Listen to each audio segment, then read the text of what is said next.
வணக்கம் மக்களே, சற்று முன் கிடைத்த தகவல் ஒன்றை பார்க்க போகிறோம். பாஜகவுக்கு பின்னடைவு, அதிமுகவுக்கு மிகப்பெரிய வெற்றி. இந்த ஒரு தகவலை பற்றி தான் நாம் பார்க்க போகிறோம். தகவலை பார்ப்பதற்கு முன்னதாக நீங்கள் நம்மளுடைய சேனலுக்கு புதிய பார்வையாளர்களாக இருந்தீர்கள் என்றால் மறக்காமல் நம்மளுடைய சேனலை சப்ஸ்கிரைப் செய்து வைத்துக் கொள்ளுங்கள். மக்களே, சுமார் 40 தொகுதியிலும் தீவிரமாக பிரச்சாரம் மேற்கொண்டிருந்த எடப்பாடி பழனிசாமி பெரும் விதத்தில் ஆதரவை 40 தொகுதியிலும் பெற்றிருக்கிறாரா கேட்டிங்கன்னா அதை பற்றி தான் நாம் பார்க்க போகிறோம். பெரும் விதத்தில் இருந்தாலும் கூட அதிமுகவில் பார்த்தீங்கன்னா கிட்டத்தட்ட தமிழகத்தில் 39 தொகுதிகள், புதுச்சேரியோடு சேர்த்துட்டுனா 40 தொகுதிகள். அதில் 39 தொகுதிகளும் தமிழகத்தில் பெருமாறியான வெற்றியை பாஜக அடையும் அப்படின்னு பாஜக இருக்கக்கூடிய தலைவர்கள் பார்த்திங்கன்னா சொல்லி கொண்டிருக்கிறார்களாம். இது மட்டும் இல்லாமல் அதிமுகவை தோற்கடித்து பாஜக முன்னிலையில் வரும், பெரும் வாரியாக அதிமுகவை வீழ்த்தி பாஜக பெரும் வாரியாக பார்த்திங்கன்னா வெற்றி பெறும் அப்படின்னு சொல்லிட்டு இருக்காங்க.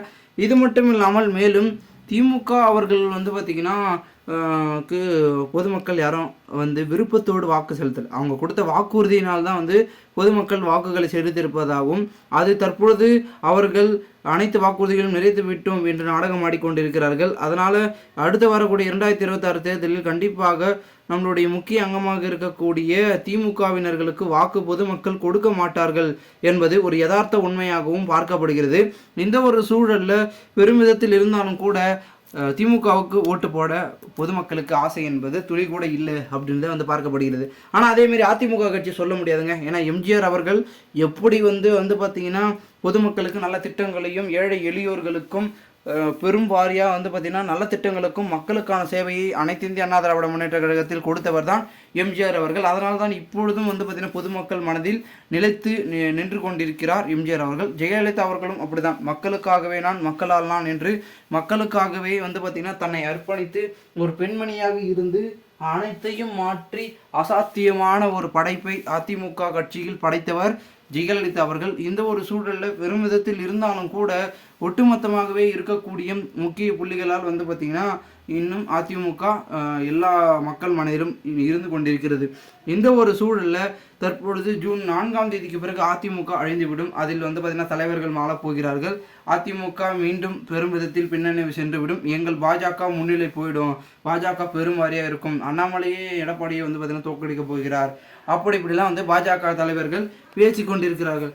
இந்த ஒரு சூழலில் பெரும் வாரியாக பார்த்திங்கன்னா அதிமுக போட்டி போய் இப்போ அதிமுக பாஜகவா பார்த்துடலாமா அப்படின்ற மாதிரி அவர்களுடைய பேச்சுக்கள் போய் கொண்டிருக்கிறது.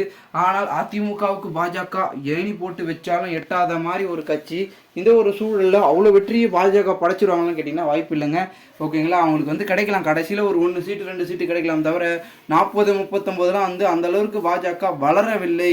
வளரக்கூடிய நாட்கள் என்பது இன்னும் அதிகமாக இருக்குது. ஓகேங்களா, ஒரு கட்சி டக்குன்னு வந்த உடனே பார்த்த உடனே பொதுமக்கள் ஓட்டு போட்டுருவாங்களா?